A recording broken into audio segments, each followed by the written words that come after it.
And it looked like Paige Bueckers has broken her silence about this matchup against Caitlin Clark. I played a game against Caitlin in the W. Just what was it like? What was the atmosphere like today going head to head with her? Yeah, it's fun. Anytime we can compete against each other. We're two competitors who just want to win and who have grown up to be playing against each other, playing with each other. So it's great. And the environment's great here. I feel like every game is a sellout. And so they have a great home court advantage.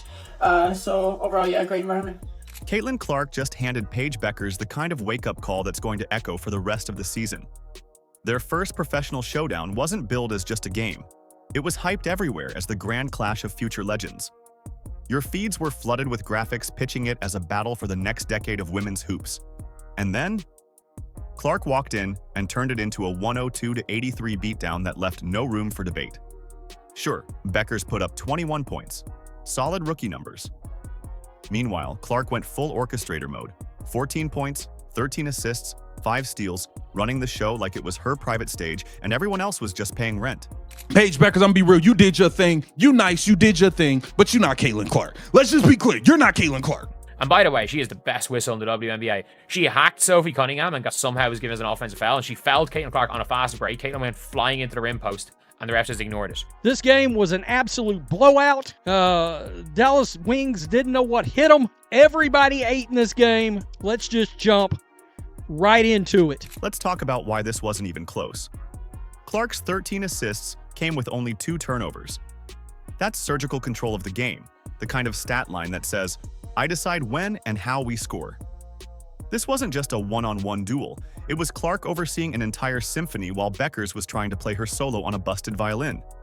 And while your timeline probably framed this as a heavyweight rivalry, what actually happened was that Clark exposed how big the gap still is.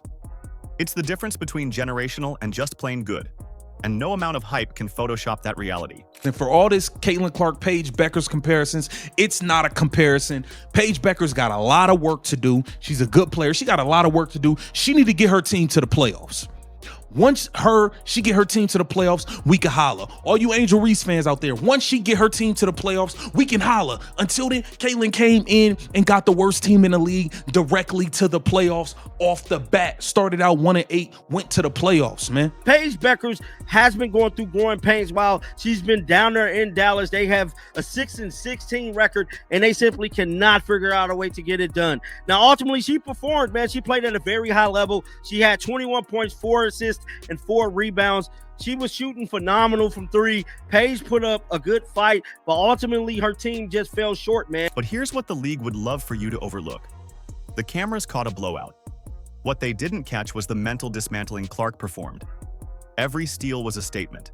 Every slick dime was a dagger. She didn't just run up the score. She shattered Dallas's belief they could hang with Indiana. And if you're as hooked on watching Clark crush souls as I am, smash that like button and comment, Fever Forever. Because we're witnessing a takeover in real time. Remember, Clark's been battling a groin injury that benched her for 5 games this season. Meanwhile, Bueckers has been healthy and rolling through her rookie campaign. And still, in her second season, Clark is the one rewriting the record books while Paige is trying to figure out how to slow her down. The first half alone told the story. Indiana poured in 64 points, a new franchise record. That's not just running up a scoreboard. That's Clark sending a very direct memo to every vet who spent last season trying to humble her. Message received. Let's look at these numbers, man. Caitlin Clark, 14 points, 13 assists. Bro, I scored in the game. I scored in the game, bro. Like, come on, man. Just magnificent passing. Only 2 turnovers. She's only had 4 turnovers total in the last 2 games. Really think about that. 24 assists to 4 turnovers in the last 2 games. Okay. Okay. And yet here's the funny part. The media keeps trying to invent a rivalry. They've been spinning this Clark versus Bueckers narrative for months, pushing the idea that Paige is some kryptonite to Caitlin's dominance. Then reality hit. Clark dismantled that storyline over 40 minutes and left it smoking at center court. Caitlin Clark, I'm not joking when I say this. Caitlin Clark is Demon Caitlin's back. Demon Caitlin's back. Caitlin swats JJ Quinterly. Watch this here. She swats Quinterly. She screams in Quinterly's face. She then gets the ball, looks straight up, and throws an inch perfect pass to Sophie Cunningham for a layup. If she throws that pass 2 inches lower, it's stolen. 2 inches lower and that pass is stolen. Like, that is something that no other player in this league can do. That's what we're talking about when we are referring to Caitlin Clark running the show. Is this what Stephanie White needs to see? To finally say to herself, oh, all right. Let's get to what really matters. Efficiency. 13 assists and just 2 turnovers doesn't just mean Clark found open players. It means she created openings that didn't exist before. That's the entire difference between a star and a transcendent force. The media won't dive deep into that because it kills the "is Bueckers better" debate before it even starts. Think back to how Clark opened her 2025 campaign. First game out, a casual triple-double against Chicago. 20 points, 10 boards, 10 assists, with 4 blocks and 2 steals in a 93-58 thrashing. While everyone else was still working off the off-season rust, Clark was 3 steps ahead, making established vets look like they were moving in slow motion. This isn't just another good young player. This is a once-in-a-generation engine driving the entire league forward. New York Liberty, we can beat them. We already did. The Minnesota Lynx, we can beat them. We already did. We already did. We can beat anybody if we play in this Caitlin Clark style. That's just a fact. That's just a fact. There ain't a point guard in the world that could mess with her at all. At all. It's not even close. The Indiana Fever dictated when they run like this. I don't believe there is a team in this league that can beat the Indiana Fever at and all. Hull will bring Let's it go. up. Hull, Lexi Hull coming down the right With here. Clark being blocked She's by got the Isaiah ball. James. She's Clark gonna take a step sidestepping back, way three. downtown. Bam. She got it. She got it. She got it. Statistically, it's jaw-dropping.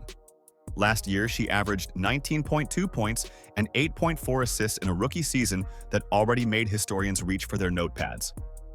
Now she's elevating that in year 2, piling more pressure on vets who suddenly realize the league's future is already here, and it's wearing number 22. And yet beyond the stats, it's the psychological impact that's seismic. You're watching veterans who've spent over a decade grinding in this league now trying to keep pace with a 23-year-old who's treating their milestones like warm-ups. That does things to a locker room. It stirs envy, respect, denial, sometimes all at once. The Indiana Fever beat the Dallas Wings 102-83. The game wasn't close past the first quarter. We're up by 1 in the first quarter, and that second quarter, we destroy the Dallas Wings in that second quarter. That second quarter, we're, oh man, absolutely bombing away. That second quarter, Aaliyah Boston, 7 points. Natasha Howard, 10 points. Caitlin Clark, 5 assists in a second quarter. When her assist numbers are high in a quarter, you know they're playing Caitlin Clark style basketball.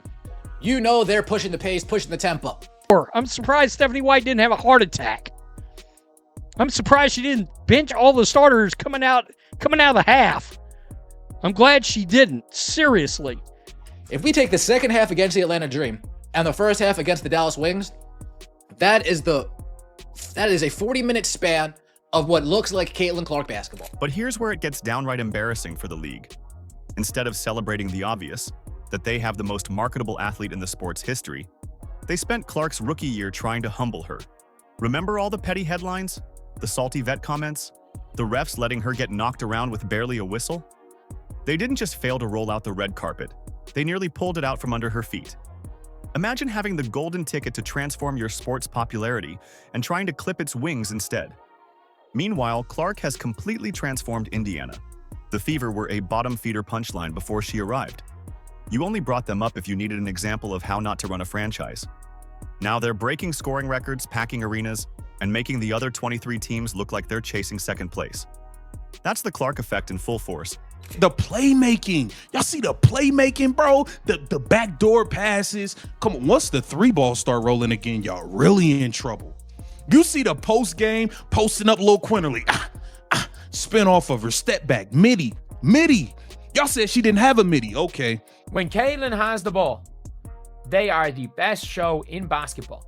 And it's easier for Kelsey Mitchell. It's easier for Aaliyah. It becomes easier for Natasha Howard if she buys in. It's easier for Sophie. It's easier for everybody. And then when you've got Ari McDonald, who showed today, by the way, that when Caitlin is off the floor, she can push the tempo too. That is exactly what we've wanted. Caitlin Clark running the offense, being the innovator of offense, the distributor of offense for the Indiana Fever. This is exactly what we mean right here. Just look at how her teammates feed off her. Against Dallas, Kelsey Mitchell dropped 20 on 67% shooting. Natasha Howard poured in 18 with 2 steals. The whole roster played like they were on house money, brimming with confidence. That's not luck. That's what happens when you've got a superstar point guard who changes the gravity of the game. Everyone eats because she's running the kitchen. The assist numbers should have been on every sports ticker. 29 team assists, just one shy of Indiana's all-time record. And Clark directly created nearly half of those. It's not just about scoring, it's about making everyone else better. That's why teammates love playing with her. That's why the Fever suddenly look like they've skipped 5 years of rebuilding. And that's what separates Clark from a talented player like Bueckers. Paige might put up her points, but Clark makes the entire system hum. She elevates role players into threats. She gives good players the belief they're stars. That ripple effect is why Indiana looks like a team nobody wants to face come playoff time. Caitlin Clark is now has the 5th most double-doubles with points and assists in WNBA history. All right, now to put that into some context, she's played 1 year plus into this season, and she's missed 10 games. Think about that for a moment. Caitlin Clark has reached 200 points and 100 assists this season, the fastest to do so in a single season in WNBA history. Oh yeah, folks, this feels like last year, right? Caitlin Clark broke this record, Caitlin Clark broke that record, she hops into the top 5 here. Oh yeah. Today's game was at least that first half. Woo! Folks, just watch. Let me cook. Let me operate. That's what Caitlin Clark said. Caitlin Clark showed why she's the best guard in this league. Caitlin Clark showed why, when you give her the ball, the Fever are the best show in basketball. What's truly outrageous about how Caitlin Clark was treated during her rookie season is how completely backward it was given the WNBA's desperate craving for stars. This is a league that spent decades fighting for mainstream visibility, for casual fans to tune in, for networks to even consider prioritizing their broadcasts. Then here comes Caitlin Clark, the living embodiment of everything they claim to want. A player who can single-handedly flip that narrative, put eyeballs on screens, sell out buildings, and move jersey sales like no one before her. And how did they react? Instead of rolling out the red carpet, they practically tried to trip her on it. They let petty envy and insecure veterans nearly smother the best thing that ever happened to them. Because make no mistake, the financial ripple effect of Clark's mere presence is undeniable. Games involving the Fever instantly became appointment television. Road arenas that hadn't cracked half capacity in years suddenly sold out weeks in advance. Every market she visits becomes an economic event, driving restaurant reservations, hotel bookings, and local media frenzies. And the TV numbers? It's almost embarrassing for the rest of the league. Compare broadcast when Clark plays to when she doesn't. It paints a stark, uncomfortable truth. Caitlin Clark is the growth engine of the WNBA, period. Then add what she did on defense in that blowout against Dallas. 5 steals in a single game isn't some lucky box score filler. That's the calling card of a player who sees the floor 3 steps ahead, who lives inside the opponent's playbook, anticipating exactly where the next pass or cut will be. Clark didn't just dismantle Dallas with offense. She dismantled them psychologically by tearing apart their schemes before they could even get rolling. The real dagger to her critics is how she controlled the pace of that game. Remember the narrative they pushed during her Iowa days and even early in her WNBA rookie year? That she was just a shooter, a highlight merchant built on logo threes and viral hype? That storyline fell apart the minute she began orchestrating the entire game like she was moving chess pieces. She picked her spots, speeding it up to catch defenders flat-footed, then slowing it down to milk mismatches. At one point, it almost looked cruel, the way she strung Dallas out, forcing them to chase shadows while she decided whether to knife them with a drive or hit Kelsey Mitchell for another corner 3.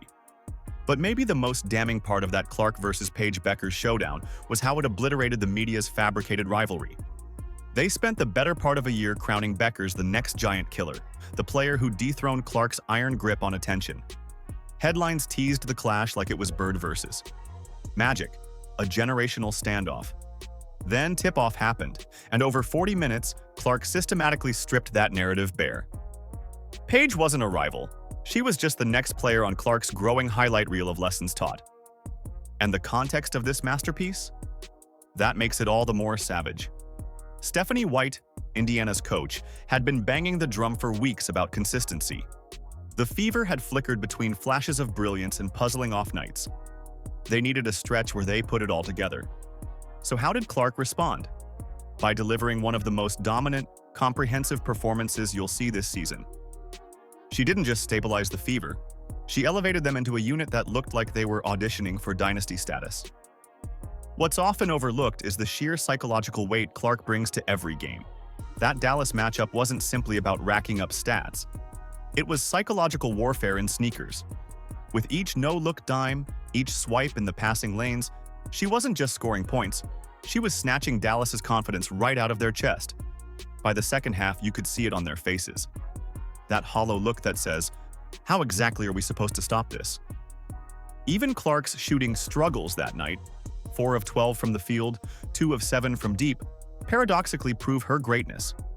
Because who else completely dominates a game when their jumper is off? That's superstar territory, dictating outcomes purely through passing genius, floor spacing gravity, and defensive torment. She didn't need to be hot to humiliate them. Watching how the Fever's offense flowed through Clark provided a free clinic in how modern basketball should be played. This wasn't just about padding assist totals. These were advanced reads, manipulating defenders 2 rotations away, delivering passes into pockets most players don't even realize exist. Dallas often looked like they were chasing ghosts. It was the difference between a system that lives or dies on isolations and one that hums through collective IQ, powered by a point guard who elevates everyone's mental game. And that's exactly what's now reshaping how every team in the WNBA preps for Indiana. Clark has become a one-woman scouting report nightmare. Opponents have to tilt entire defensive schemes to her range, her vision, her manipulation. She bends defensive spacing so dramatically that it unlocks clean looks for role players who wouldn't sniff them otherwise. She's not just a star scorer, she's a strategic contagion who infects the entire game plan. The timing couldn't have been more poetic for the WNBA. Just as critics wondered if the league could ever find a marketable icon to bridge casuals with diehards, Clark burst onto the scene, bringing more crossover mainstream relevance than any player before. So what did many inside the ecosystem do? They tried to humble her. It's laughable in retrospect. Clark has carried herself through this with a poise most 10-year vets don't possess. Against Dallas, she didn't just get a win, she authored a public service announcement about exactly who owns this era.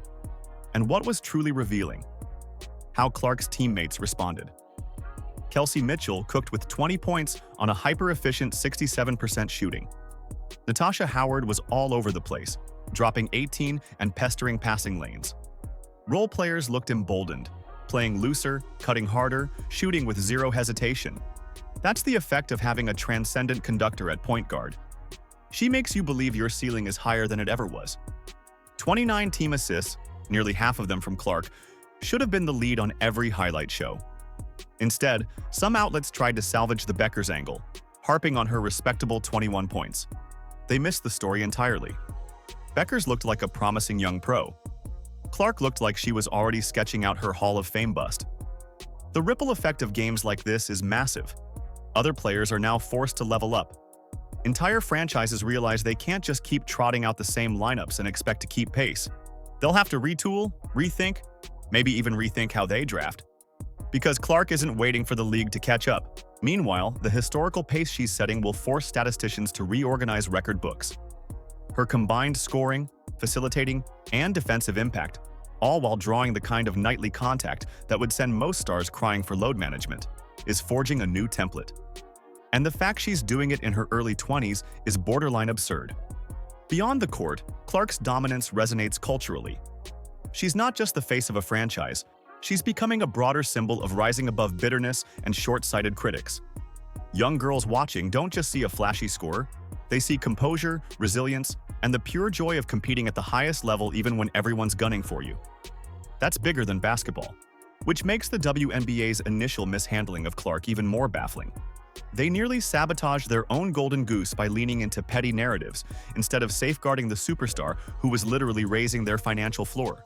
The short-term ego trips could have cost them the long-term boom. Lucky for them, Clark's too good to let bitterness slow her down. What we're seeing now feels like the blueprint of a dynasty. Indiana's front office is all in on maximizing Clark's brilliance. The way this roster is evolving around her hints that we're not looking at a nice little playoff story. We're watching the formative stages of what could be the WNBA's next great power. Teams won't just be chasing the Fever, they'll be chasing a historic standard. Because ultimately, that 102-83 thumping of Dallas wasn't about Caitlin Clark versus Paige Bueckers. It was about the unavoidable truth. Clark is building something bigger than rivalries. She's crafting the legacy by which all future players will be judged. The assists, the steals, the orchestration of teammates. That's how dynasties start. So if you're hyped to keep watching Clark redefine the ceiling of what's possible, drop a Fever Forever in the comments. The rest of the WNBA better take notes, or risk becoming just another chapter in Caitlin Clark's highlight reel. Like, subscribe, and turn on all notifications so you never miss out. Click the video on the screen, and we will see you in the next one.